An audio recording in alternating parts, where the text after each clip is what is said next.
ලෝං අයිලන්ඩ්හි මිලී රැකියා සම්මුඛ පරීක්ෂණයක් සඳහා ඉතා සුකෝපභෝගී නිවසකට පෙමිණි. මිලීගේ සේවා පළපුරුදු වාර්තාව දුටු නීනා පැහැදීමට පත්වන අතර ඇයට විශ්වවිද්‍යාල උපාධියක් ඇති බැවින් ගෘහසේවිකාවක වීමට ඇය සුදුසුකම් වැඩියෙන් ලබා ඇති බව පවසයි. ගෘහසේවිකාව විසින් නිවස පිරිසිදු කිරීම, ඉවුම් පිහුම් කිරීම, දරුවෙකු බලා ගැනීම සහ ඔවුන් සමග එහි පදිංචි වී සිටීම කළ යුතුය. නිවස පෙන්වන අතරතුර නීනා තමා ගැබ්ගෙන ඇති බව හෙළි කරන නමුත් දැනට එය රහසක් ලෙස තබා ගන්නා ලෙස මිලීගෙන් ඉල්ලා සිටී.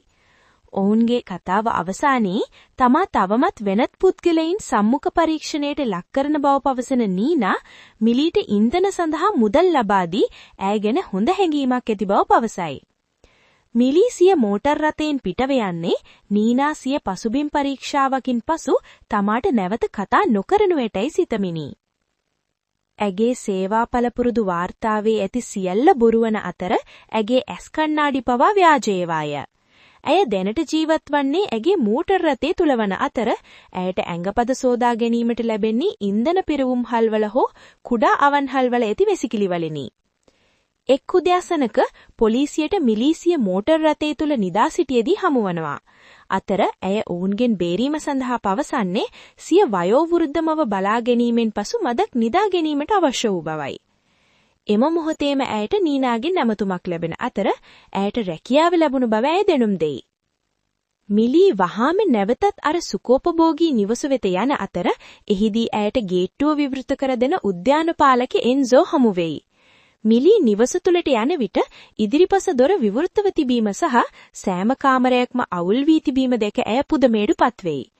නීනා දුවවිත් ඇයව වැළඳ ගන්නා අතර ඇය සතුව බෑග් දෙකක් පමණක් තිබෙනු දැක ඇය ගැන විමසයි. එවිට මිලී පවසන්නේ ඇගේ ඉතිරි බඩු බහර ආදිය ගබඩාවකට ඇබූ බවයි. පසුව නීනා පවසන්නේ තමාට ගුරු දෙගුරු සංගමය සඳහා කතාවක් ලිවීමට ඇති බැවින් ඇය සිය කාර්යාලයේ සිටින බවත්, මිලීට පිරිසිදු කිරීම ආරම්භ කළ හැකි බවත්ය. සවස වන විට කාමර නැවතත් ඉතා පිළිවෙලට තිබේ. නීනාගේ ස්වාමි පුරුෂයා වන ඇන්ඩ්‍රු ඔවුන්ගේ දියණිය සීසී සමග පැමිණෙනවා. නීනා වහාම ඔවුන්ව හඳුන්වා දෙනවා. නීනා මේ පිළිබඳව තමාගින් මුලින් විමසුවේ නැති නිසා ඇන්ඩ්‍රු මදක් ව්‍යාකූල වුලත් ඔහු මිලීව නිවසට සාදරයෙන් පිළිගනී. ඉන්පසු මිලී ඇගේ කාමරයට යයි. එම දොරට යතුරක් නොමැති බවත්, එහි විවෘත කළ නොහැකි ඉතා කුඩා ජනේලයක් පමණක් ඇති බවත් ඇය දෙකී. නීනා ඇයට ආහාර රැගෙන එන විට ජනේලය විවෘත කිරීමට ක්‍රමයක් සොයාගන්න හැකිදැයි මිලී ඉල්ලයි. ඒ ගැන අලුත් වැඩ්‍යා කරන කෙනා සමග කතා කරන බවට නීනා කොරන්දු වෙයි. රාත්‍රී ආහාර පිළියෙල කිරීමට ඇයව යවයි. කෑම මේසේදී සීසී මිලීට පවසන්නේ ඇගේ වීදුරුව නැවත සෝදන්නකි. ඇය මිලී සමග ඉතා රවුලව කතා කරයි. ඇන්ඩ්‍රු මිලීට ඔවුන් සමග ආහාර ගැනීමට ආරාධනා කළත් මිලී ඒ ප්‍රතික්ෂේප කර සිය කාමරයට යයි. එම මොහොතේම ඔහු ඇය වෙනුවෙන් කප් කේක් එකක් රැගෙන එනවා. ඒන් හදිස්සියේම ඇයව සිපා කරනවා. මෙම නව හැඟීම් ගැන ඇය බියටපත් වෙයි. සෙනසුරාදා දින නීනා මිලීට ඇගේ කාමරේ යතුර ලබා දෙනවා. පසුව අද ඇගේ නිවාඩු දිනය බැවින් මිලී පිට වී යන්න උත්සාහ කරයි. නමුත් නීනා ඇයට පවසන්නේ ඇයට ඔහු නිවසේ අවශ්‍ය බවයි. ඇන්ඩ්‍රු ඔවුන්ව නවත්වා මිලීට යන්න ඉඩ දෙන්තෙක් වාදයක් ඇති වෙනවා. සුළු මොහොතකට පසු මිලී ඇගේ උපදේශිකාව හමුවීමට සමාජ සේවා දෙපාර්තමේන්තුවට යයි. ඇය අපමත නිදහස් වූ අයෙකු වන අතර මෙම හමුවීම අනිවාර්ය බව හෙළිවෙයි. ඇය එම කාන්තාවට ඇගේ නව සම්බන්ධතා තොරතුරු සහ ඇය සිය දිනපත්‍රයේ ලියවූ ඇති සියලු සටන ලබා දෙනවා. රැකියාව රැකගන්නා ලෙස උපදේශිකාව ඇයට මතක් කරයි. ඇය පිටත එන අතර නීනාගෙන් නැමතුමක් ලැබෙනවා. සීසීව ඇගේ බැලේ පන්තියෙන් රැගෙන එන්න කියනවා. නමුත් ලිපිනේ ලබා දීමට පෙර ඇය දුරකථනය විසන්ධි කරයි. මිලී දැඩි උත්සාහයකින් Google කළ නියමිත වේලාවට පාසලට යන්න සමත් වෙයි. කෙසේ වෙතත් තවත් දරුවෙගේ මව ඇයට පවසන්නේ සීසී ඇගේ යාළුවෙගේ නිවසේ රැගත කිරීමට නියමිත වූ බවයි. මිලී පවසන්නේ නීනා තමාව එවූ බවයි. එම මව නීනාට කතා කරයි. ඔවුන් මේ පිළිබඳව දැනටමත් එකඟ වී ඇති බව නීනා තහදුරු කරයි. මේ ව්‍යාකූලත්වයට වරද පටන්නේ මිලී පිට. මිලී නිවසට ගිය විට බැලේ පාසලේ කලබලයක් ඇති කිරීමට නීනා ඇයට බනිනවා. නවතීම ගැන තමාට ඇයට පැවසූ බව පවසමින් බොළු කියයි. ඇන්ඩ්‍රූගේ මව වන එවලින් එතන පැමිණි සිටි. ඇය මිලී ඇඳ සිටින ආකාරය විවේචනය කරයි. ඇය ඔහුගේ පුතාට පරණ සෙරමික් පිගන් කිහිපයක් රැගෙන ඇවිත් ඇතේ. ඒවා පවුලේ උරමයක් බවයි. එදා රාත්‍රියේ මිලීට නිින්ද නොයන් නිසා ඇය රූපවාහිනිය බැලීමට පහළට යයි. හදිස්සියෙම ඇන්ඩ්‍රූ පැවැනි සිටි මිලී සමාව ඉල්ලයි. නමුත් ඔහු පවසන්නේ එය ප්‍රශ්නයක් නොවන බවයි. ඔහු සෝෆාවේ උඩ ඇය සමග වාඩි වෙනවා. ඔවුන් පවුල් ගැන කතා කරයි. නීනා කෙටි කාලයේදී ඇගේ දෙමව්පියන් නිවසක ඇති ගිනගමිනින් මිය වී බව ඔහු පවසයි. ගින ඇති වූයේ කොහෙසේද නොකෙනී අතර. කලක් පොලිසිය සිතුවේ ඒ කලේ නීනා බවයි. එම මොහොතේ නීනා කාමරයට ඇතුල් වී ඇන්ඩ්‍රූව නැවත නින්දට යවයි. පසුව ඇය සිය ස්වාමි පුරුෂයාට සමීප වීමට උත්සාහ කරන නිසා මිලී රැකියාවෙන් නෙම් කරයි. මිලී තවත් අවස්ථාවක් ඉල්ලන නිසා නීනා පරීක්ෂණයක් ලෙස ඇයට තවත් සතියක් ලබා දෙනවා. මෙතෙන් සිට පිළිවෙලට එඳ සිටින ලෙස පවසයි. ඇන්ඩ්‍රූගෙන් ඈත් වී සිටින ලෙසත් එය පවසයි. පසුදා නීනා ඇගේ මිතුරියන්ට තේපාන සංගමයක් පවත්වනවා. නීනා දුරකථන ඇමතුමක් ගැනීමට කාමරයෙන් පිටත යන විට අනිත් කාන්තාවන් ඇය ගැන කතා කරනවා එසෙනවා. නීනා සිය පෙනුම ගැන සැලකිලිමත් නොවන නිසා ඇය ගැබ් ගැන ඇතැයි ඔවුන් සිතන අතර ඇන්ඩ්‍රූට මීට වඩා හොඳ කෙනෙකු ලැබිය යුතු බව ඔවුන් පවසති. නීනා ඇන්ඩ්‍රූව විවාහ කර ගැනීමට පෙර දුක්පත් වූ නිසා මෙම යුවලට විවාහයට පෙර ගිවිසුමක් ඇත.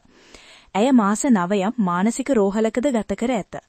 නීනා නැවත පැමිණි විගස කටකතා නතර වෙයි. එදින රාත්‍රියේ මිලි සිය දිනපොතේ ලියන්නේ නීනා හැම දෙයක් ගැනම බොරු පවසා ඇති බවත් ඇයට ඇන්ඩ්‍රූ ගැන කනගාටු සිතන බවත්ය. ප්‍රමාණවත් මුදල් ඉතිරි කරගත් වහාම ඇය රැකියාවෙන් ඉවත්වීමට සැලසුම් කරයි. හදිසියෙම නීනා කාමරයට කඩා වැදී මිලිට පවසන්නේ ඇයට සහ ඇන්ඩ්‍රූට වැදනත් හමුවීමක් ඇති බැවින් මෙම සෙනසුරාදා සීසීව බලාගත යුතු බවයි. සෙනසුරාදා පැමිණි විට යුවල පිටත්ව යනතෙක් මිලි බලා සිට නීනාගේ ඖෂධ පරීක්ෂා කරයි. ඇය එම ඖෂධයේ නම Google කර එය මානසික රෝග සයිකෝසිස් සඳහා බව සොයා ගනී. බියටපත් මිලි මිතුරියකට කතා කර නව රැකියාවක් සොයා ගැනීමට උදව් ඉල්ලයි. සීසීට එය ඇසෙන අතර ඇය පිටව යන්නේ දැයි විමසයි. නමුත් මිලිට වැරදුණු බව පවසමින් ඇයව සනසවයි. පසුව සීසී ඇගේ බෝනික්කා සමග සෙල්ලම් කරන අතරතුර ඇය තමා ආදරය කළ ට්‍රෝල් බෝනික්කා ගෙන ඇති බව මිලි දැක ඇයට බනී. අට්ටාලයට නොයන ලෙස මිලි සීසීට පවසන විට හදිස්සියෙම ඔවුන්ට දොරක් වසා දමන හඬක් සහ සීසීගේ දෙමව්පියන් වාද කරන හඬක් ඇසෙයි. නීනා කඳුළු පිරුණු දෑසින් කොරිඩෝව දිගේ යන අතර ඇන්ඩ්‍රූ මිලිගෙන් පෞද්ගලිකව කතා කිරීමට ඉල්ලා සිටී. ඔහු පවසන්නේ ඔවුන් වසර ගණනාවක් තිස්සේ ගැබ් ගැනීමට උත්සාහ කළත් එය සාර්ථක නොවූ බවත්ය. සීසී යනු නීනාගේ පෙර පෙම්වතෙකුගේ දියණියකි. මධ්‍ය රාත්‍රියේදී ශබ්දයක් සහ කෑගැසීමක් නිසා මිලි අවදි වෙයි. ඇය නිදන කාමරේ දොරට තට්ටු කරන විට නීනා එය විවෘත කරන අතර ඇගේ අතේ ලේ තැවරුණු කැඩපතක් වීදුරු කැබැල්ලක් ඇත. ඇන්ඩ්‍රූ හොලින්දැයි බැලීමට මිලි ඔහුට කතා කරන අතර නීනා තමාට පිස්සු බව මිලි දැනගත්තේ දැයි අසමින් සිනාසෙයි. පසුව ඇන්ඩ්‍රූ වීදුරු කැබැල්ල ඉවත්තටගෙන මිලිගේ මුහුණටම දොර වසා දමනවා. පසුදා උදෑසන නීනා සිය ගැබ් ගැනීම ගැන බොරු කීම සඳහා මිලිගෙන් සමාව අයදී. ඇයට අලුතින් ආරම්භ කිරීමට අවශ්‍ය බැවින් ඇගේ පැරණි ඇඳුම් කිහිපයක් මිලට තෑගි කරයි. ඊළඟට නීනා මිලිගෙන් ඉල්ලා සිටින්නේ ඇන්ඩ්‍රූට සමා ගැනීමට හැකිවන පරිදි සංගීත ප්‍රසංගයක් සඳහා ප්‍රවේශ පත්‍ර සහ අවන්හලක ආසන වෙන් කර දෙන ලෙසයි. සීසී යහලියෙකුගේ නිවසේ නවතිනු ඇති බැවින් මිලට නිවාඩි දිනය ගත කළ හැකි. බැලේ පන්තියේදී වෙනත් සේවිකාවක් මිලට පවසන්නේ නීනා සිය දියණියව නාන තටාකයේ ගිල්වා මරා දැමීමට උත්සාහ කළත් දිවිනාශගන් ඖෂධ අධික වශයෙන් ගත් නිසා මානසික රෝහලට යවූ බව මිලිට. මිලි නිවසට ගිය විට පවුල ගැන දන්නා දේ එන්සෝගෙන් විමසයි. එන්සෝ පවසන්නේ ඇය මෙහි නොසිටිය යුතු බවයි. නීනා ඔවුන්ව බාධා කරමින් එන්සෝගෙන් කතා නොකරන්නේ ලෙස පවසයි. ඔහු පිටව යන පසු නීනා ප්‍රවේශ පත්‍ර සහ අවන්හල වෙන් කිරීම ගැන විමසයි. ඇය ඒවා ඉල්ලා සිටිය බව මිලි මතක් කර දුන්නත් නීනා එය ප්‍රතික්ෂේප කර පවසයි. සෙනසුරාදා ඇය සහ සීසී ඩීසී වෙට යන බවයි. මේ දේවල් නීනාගේ අවශ්‍යතා නොවන නිසා ඒවායේ පිරිසිද මිලිගේ වැටුපෙන් අඩු කරන බව ඇය පවසයි. වාදයක් කෙටිවන අතර ඇන්ඩ්‍රූ ඒට මැදිහත් වී මිලිට කිසිම දෙයක් ගෙවන්න නොසිටිය යුතු බවත් ඔහු ක්‍රෙඩිට් කාඩ් අධිකරණයට කතා කර ඒ අවලං කරන බවත් පවසයි. සෙනසුරාදා දින තුවාලක් පමණක් ඇඳගෙන වැසිකිළියෙන් එළියට එනව පෙනී. ඇය ඇඳුම් ඇඳගත් පසු ඔහු සමාව අයදී සහ ප්‍රවේශපත්‍ර අවලංක කරන්න නොහැකි නිසා ඒවා ඇයට ගැනීමට අවශ්‍ය බව පවසයි. තමාට මිතුරන් නැති බව මිලි පවසන විට ඇන්ඩ්‍රූ පවසන්නේ ඔවුන් දෙදෙනාට එකට යන්න පුරුවන් බවයි. මිලි නීනාගේ පැරණි ඇඳුමක් ඇඳගෙන දෙදෙනාම රංගෙහෙලේ හොඳ කාලයක් ගත කරයි. පසුව ඔවුන් අවන්හලයටද යනවා. රාත්‍රී ආහාරය අතරතුර ඇන්ඩ්‍රූ සිය විවාහය හොඳින් සිදු නොවන බව පිළිගෙන මිලිට නටනවට ආරාධනා කරයි. ඔවුන් දෙදෙනා බොහෝ සතුටින් කාලයක් ගත කරයි. ඒ නිසා ඔවුන් මද්යපන් පානය කර ඇති බැවින් රිය හඳුවන්නේ නොහැකි නිසා හෝටලකට යනකට තීරණය කරනවා. ඔවුන් වෙනම කාමරවලට යන අතර මිලිසිය දුරකථනය පරීක්ෂා කරන විට නීනාගෙන් රැකියාවෙන් ඉවත් කරන බවට පණිවිඩ ඇතුළු කෙටි පණිවිඩ රාශියක් ලැබී ඇති බව දකිනවා. බියටපත් මිලි ඇන්ඩ්‍රූගෙන් උදව් ඉල්ලීමට යන අතර රැකියාව අහිමිවීමට ඉඩ නොදෙන බව කියමින් ඔහු මිලිව සිපගනී. අවසානයේ ඔවුන් ලිංගිකව එක වෙනවා. පසුදා උදෑසන ඇන්ඩ්‍රූ සහ මිලි මේ ගැන නීනාට නොපවසන බවත් මිය නැවත සිදු නොවන බවත් එකඟ වෙනවා.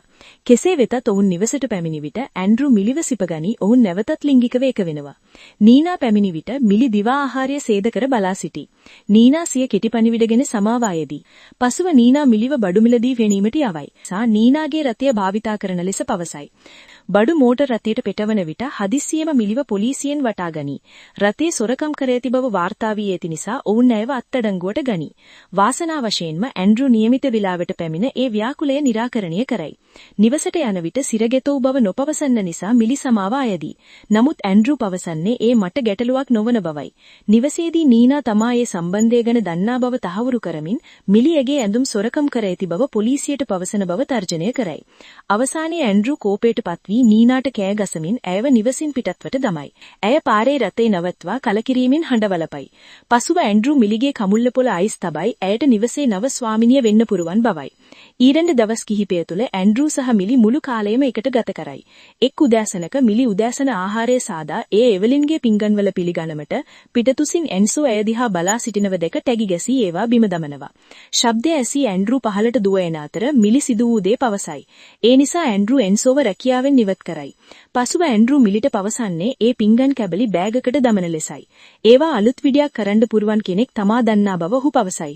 පසුව ඇන්ඩ්‍රූ මිලිව මද්යපන් පානය කිරීමට සහ ලිංගිකව එකවීමට අට්ටාලයට රැගෙන යනවා. සුළු මොහොතකට පසු මිලි අවදි වෙන විට කාමරයේ හිස් වේ ඇති බව දකිනවා. ඇය එළියට යන්න උත්සාහ කරන විට දොර අලුග්ග දමියා ඇති බව දැනගනී. ඇන්ඩ්‍රූ කොරිඩෝවේ සිට පවසන්නේ ඇයට තවමත් පිටව යන්න අවසරයක් නැති බවයි. මේ අතරතුර ඇගේ රථයෙන් හඬවලපන විට නීනා සතුටින් සිනාසෙනව පෙනෙයි. ඇය හෝටලකට ගිය තමා අවසානයේ නිදහස් වූ බව සමරනවා. ඇය මද්යපන් පානය කර ඇන්ඩ්‍රූගේ ඡායාරූපයක් පිලුත්සවනවා. පසුව ඇය සීසීට ලිපියක් ලියන්න පටන් ගනී. තමාගේ දෙමව්පියන් මියගිය ගින්න තමා ඇතිකර එක නුවන බවත්, ඔවුන් නැතිවීම නිසා ඇය විශාල කම්පනයකට පත් වූ බවත්. නීනා ලියන්නේ ඇය ලාමවියදී විවිධ හදා වඩා ගන්නා නිවාසවල ජීවත් වූ බවත්. එවසානයේ ඔහු ශිෂ්‍යත්වයක් ලබාගත් ඇතතිය. එහිදී ඇය විවාහිත මහාචාර්යවරයෙකු සමග සම්බන්ධයක් ඇති කරගත්තය. එහි ඇය ගැබ්ගනිය. එම මිනිසාට දරුවා සමග කිසිදු සම්බන්ධයක් අවශ්‍ය නොවූ නිසා නීනා තනි මවක් වූවාය. නීති ආයතනයක සේවය කරන අතරතුර නීනාට ඇන්ඩ්‍රූ වූ මුණගැසුණු අතර ඔවුන් වහාම සමීප විය. සති 6ක ඇසුරකින් පසු ඔවුන් විවාහ විය. ඔවුන් පදිංචියට ගියේ ඇන්ඩ්‍රූ ඔහුගේ පෙර පෙම්වතිය වෙනුවෙන් නිර්මාණය කළ නිවසටයි. නීනා ඇගේ කොණ්ඩේ රන්වන් පැහැයට බ්ලොන්ඩ් හැඩ ගැන්වූයේ ඇන්ඩ්‍රූගේ ඉල්ලීම මතයි. එක් දිනක නීනා කාර්යබහුල වූ නිසා ඇයට කොණ්ඩේ සාදා ගැනීමට වේලාවක් තිබුණේ නෑ. ඇගේ කොණ්ඩේ මුල් දර්ශනය වූ විට ඇන්ඩ්‍රූ ඇයට අට්ටාලයට ගොස් ලිපිගොනු කිහිපයක් රැගෙන එන ලෙස පැවසියා. නීනා සියලුම ලාච්චු සෙවූ නමුත් ඒවා හිස්ව තිබූ අතර ඇය වෙනත් අතක අවධානය යොමු කර සිටියදී ඇන්ඩ්‍රූ දොර අගුළු දැමියා. නියමිත වේලාවට කොණ්ඩය පාට නොකිරීම ගැන ඔහු ඇයට බැන වැදුණු අතර දොර යටින් ලියුම් කවරයක් එවා එහි ඇගේ හිසෙන් කෙස්ගස් 100ක් දමන ලෙස පැවසිය. මුල් සහිතව නොගැලවූ එක කෙස්ගසක් හෝ තිබුණහොත් ඇයට නැවත ආරම්භ කිරීමට සිදුවන බව ඔහු පැවසිය. නීනා එය කිරීම ප්‍රතික්ෂේප කළ නමුත් ඇන්ඩ්‍රූ පිටව ගියේය. බියටපත් නීනා දොරට සහ ජනේලයට තට්ටු කළත් පළක් නොවිය. එහි කුඩා ශීතකරණයේ වතුර තිබුණ නමුත් ආහාර නොතිබූ අතර ඇයට වැසිකිලි යාමට සිදු වූයේ බාල්දියකටය. අවසානයේ ඇයට වෙනත් විකල්පයක් නොතිබූ නිසා කෙස්ගස් 100ක් ගලවා ලියුම් කවරයට දැමීමට ඇයට සිදුවිය. කෙසේ වෙතත් ඇන්ඩ්‍රූ එය පරීක්ෂා කළ විට එක් කෙස්ගසක මුලක් නොමැති බව දැක නැවත ආරම්භ කරන ලෙස ඇයට පැවසිය. නීනා එය සියල්ල නැවත කළ පසු ඇන්ඩ්‍රූ අවසානයේ දොර විවෘත කර ඇයට වතුර ටිකක් පානය කිරීමට ලබා දෙමින් පැවසුවේ තමා මෙය කළේ ඇගේ යහපතට බවයි. නීනා වහාම සිය දියණිය සෙවීමට දිව ගිය නමුත් එම මොහොතේ ඇයට අසනීප බවක් දැනුණු අතර ඇන්ඩ්‍රූ වතුරට යමක් දාම ඇති බව ඇයට වැටහුණි. ඇය අවදිවන විට සීසී නාන තටාකයේ මිය යාමට ආසන්නව සිටිනු ඇය දුටුවාය. නීනා ඇයව බේරා ගැනීමට උත්සාහ කළත් එම මොහොතේම පොලිසිය පැමිණ ඇයව ඇදගෙන ගියේය. ඇන්ඩ්‍රූ දෙහි පැමිණ සැලකිලිමත් පියෙකු ලෙස රඟපෑවද ඔහු සැබවින්ම නීනාගේ අත්අඩංගුව වෙමින් සතුටක් ලැබීය. ඊළඟ මාස 9 පුරා නීනා මානසික රෝහලක රඳවා තබන ලදී. ඇය ඇන්ඩ්‍රූ ගැන සත්‍ය වෛද්‍යවරුන්ට පැවසීමට උත්සාහ කළත් ඔහු සියලු සාක්ෂි විනාශ කර තිබූ නිසා කිසිවෙකු ඇයව විශ්වාස කළේ නෑ. අවසානයේ නීනා පැවසුවේ තමා සීසීව මරා දැමීමට උත්සාහ කළ බවයි. එය ඇය සුවපත් වීමේ ලකුණක් ලෙස වෛද්‍යවරුන් දුට්ට නිසා ඇයට නිවසට යාමට ඉඩ දුන්නේය. ඊළඟ වසර කිහිපය තුළ නීනා පරිපූර්ණ බිරිඳකගේ භූමිකාව රඟපාවා අතර ඇන්ඩ්‍රූ ඇයට අපහාස කළේය. ඔහුට තමාගේම දරුවෙකු අවශ්‍ය වුණු නමුත් නීනා ගැබ කෙනීම වැළැක්වීමට උපකරණයක් IUD භාවිතා කළත් ඇයට දරුවන් ලැබී නොහැකි බවට ව්‍යාජ වාර්තාවක් ලබා ගැනීමට වෛද්‍යවරයෙකුට ඇල්ලස් දුන්නාය. නීනා සුළු වැරද්දක් කළත් ඇන්ඩ්‍රූ ඇයව අට්ටාලයේ සිර කළේය. නීනා විශ්වාස කළ සහ ඇයට පැන යාමට උදව් කිරීමට උත්සාහ කළ එකම පුද්ගලයා එන්සෝ වූය. නමුත් ඇන්ඩ්‍රූ ඔවුන්ව අල්ලාගත් අතර ඇයව නැවත රෝහලට යවනු ලදී. නීනා නිදහස් වූ විට එන්සෝ නැවත ඇයට උදව් කිරීමට උත්සාහ කරමින් පැවසුවේ ඇන්ඩ්‍රූ නිසා ඇයටද තමාගේ සහෝදරිය අහිමි වී බවයි. කෙසේ වෙතත් නීනා පැවසූ සිටියේ තමාටම සැලසුමක් ඇති නිසා ඔහු එයට මැදිහත් වන්න නොයුතු බවයි. ඇයට අවශ්‍ය වූයේ ඇන්ඩ්‍රූව වෙනත් කාන්තාවක ආකර්ෂණය කරන්නට ගෘහසේවිකාවක් බඳවා ගැනීමට. ඇය මිලීව තෝරා ගැනුයේ ඇය රන්වන් කෙස්කැචියෙකු වී ජීවත් වීමට දැඩි උත්සාහයක සිටි නිසාය. මිලී මිනිමේරුමක් සම්බන්ධයෙන් සිරගත වූ තිබුණේ දැනගත් විට ඇගේ සැලසුම වෙනස් විය. ඇය චීස් කපන පිහියක් සූදානම් කරගත්තේය. වර්තමානයේදී නීනා සීසීව පාසලෙන් රැගෙන යන්නේය එයට එකට පැන යාමට නිසා.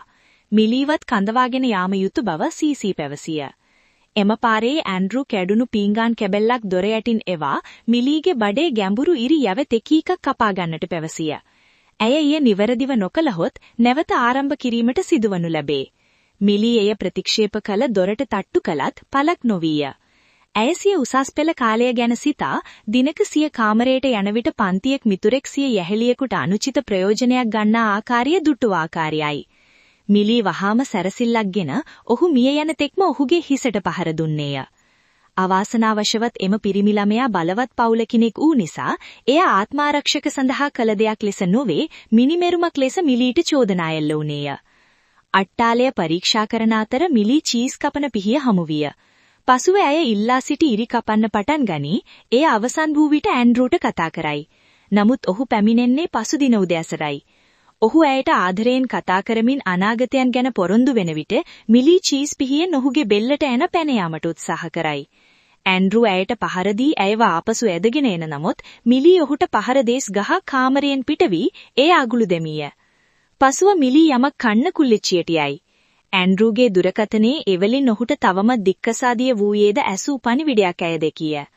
මිලී බඩු කිහිපයක් ගෙන අට්ටාලයේ දොර අසට යයි. ඇන්ඩ්‍රූ විතා කපටිව සමාව අල්ලනවායට ඇහෙය. මිලී ප්ලයර්ස් එකක් දොර යටින් එවා ඔහුගේ ඉදිරිපත දතක් ගලවා දන්නට පැවසිය. ඇන්ඩ්‍රූ එය ප්‍රතික්ෂේප කරන නිසා ඇය එවලින්ගේ රෙති පීංගාන් බින්ද දමන්න පටන් ගනී. ඇන්ඩ්‍රූ දොරට තට්ටු කරමින් ඇයට මුදල් ලබා දෙන්නට පොරොන්දු වුණොත් එය මිලීට ප්‍රමාණවත් නොවී.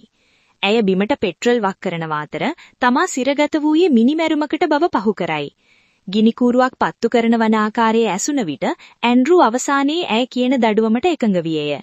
ඔහු ප්ලයර්ස් එකගෙන වේදනාවෙන් කෑගහමින් දත ගලවා දමය. මිලී ඔහුගේ දුරකථනයේ ඇති ආරක්ෂක කැමරාවලින් මාගින් එය දැස බලා සතුටු වියේය. දත දොර යටින් එවූ පසු මිලී එය රැගෙන පැවසී එය තමා හෙට උදෑසන නැවත පැමිණෙන බවයි. එදින රාත්‍රී මිලී රූපවාහිනිය පිරහෙන්දුලේ නිදීය. නීනා නැවත නිවසට පැමිණ අට්ටාලේ ජනේලයෙන් එළිය පෙනුණු දැක මිලී එහි ඇති බව සිතා ඇයව බේරා ගැනීමට උඩට දිව ගියේය. එම මොහොතේ මිලී අවදි වී කැමරාවෙන් සිදුවන දේ දැකීය. ඇයද උඩට දිව යන විට නීනා ඇන්ඩ්‍රූ වෙනුවෙන් දොර විවෘත කරන ආකාරය දැකීය. ඇන්ඩ්‍රූ නීනාව පෑඩි පෙළයෙන් පහළට තල්ලු කරයි. මිලී මල් පෝච්චියක් ගෙන ඇන්ඩ්‍රූගේ හිසට ගහ එය බිඳ දමය. ඇන්ඩ්‍රූ ඇයව හඹා වී ඇයගෙන් පිටුපසේ ඇයගේ ගෙල මිරිකීමට පටන් ගනී. නමුත් මිලී ඔහුගේ අත හපා නිදහස් වී ඔහුට පහර කිහිපයක් දී නැවත දුවයි. ඇන්ඩ්‍රූ නිවස පුරා ඇයව සොයවි නමුත් නීනාව මුණගැසේ. ඔහු සමාව ඉල්ලමින් නැවත ආරම්භ කරන්නට උත්සාහ කරයි. නීනා ඔහුව යක්ෂයෙකු ලෙස හඳුන්වයි. කෝපයටපත් ඇන්ඩ්‍රූ නැවත ඇයට පහර දීමට උත්සාහ කරයි. කෙසේ වෙතත් මිලී ඔහුගේ පිටුපසින් පෙනී සිටි ඔහුව රේල් පීටියෙන් පහළට තල්ලු කරයි. ඇන්ඩ්‍රූ වැටෙන විට කිහිප වතාවක් හිස සහ පිටුපස වැදී ඔහු බිමට වැටෙන විට මිය ගිය සිටියා. ඇන්ඩ්‍රූ විදුලි බුලුබුවක් මාරු කිරීමට උත්සාහ කරන විට වැටුණේ බව පෙන්වන්නට නීනා විදුලි බුලුබුවක් ගෙන ඒද බිමට දමය. කිසිවෙකු ඒ කතාව විශ්වාස නොකරනු ඇති බව මිලී සිතුවත් නීනා ඇයට පිටව යාමට පැවසියා. මිලී ඇන්ඩ්‍රූගේ දත බිමට දමා පිටව යන විට නීනා පිරිසිදුම් කිරීම සඳහා එන්සෝට කතා කරයි. පොලිසිය පැමිණ විට නීනා වැඩම්බුවක් ලෙස රඟපාය. පොලිස් නිලධාරියා ඇන්ඩ්‍රූගේ මරණය අනතුරක් බව පිළිගනී. පසුදින අවමංගලයේදී එවලින් ඇන්ඩ්‍රූගේ දතට සිදු වූ දේ ගැන කල්පනා කරමින් නීනා සීසීව ඇඳුම් බැඳි වී සිටීම ආකාරය විවේචනය කරයි. මිලී පැමිණ විට නීනා ඇයව වළඳගෙන ඇයට නව ආරම්භයක් සඳහා විශාල මුදලක චෙක් කපත් ජබා දෙවි. කාලකට පසු මිලී වෙනත් පොහොසත් කාන්තාවක් සමග රැකියා සම්මුඛ පරීක්ෂණයකට ගිය. එම කාන්තාව තමාගේ ස්වාමි පුරුෂයා තමාට අඩන්තේට්ටෑම් කරන බව ඇඟිවී විට මිලී තමාට උදව් කිරීමට පොරොන්දු විය. මෙවැනි තවත් වීඩියෝ නැරඹීම සඳහා සබ්ස්ක්‍රයිබ් කර නොටිෆිකේෂන් ඔන් කර තියාගන්න.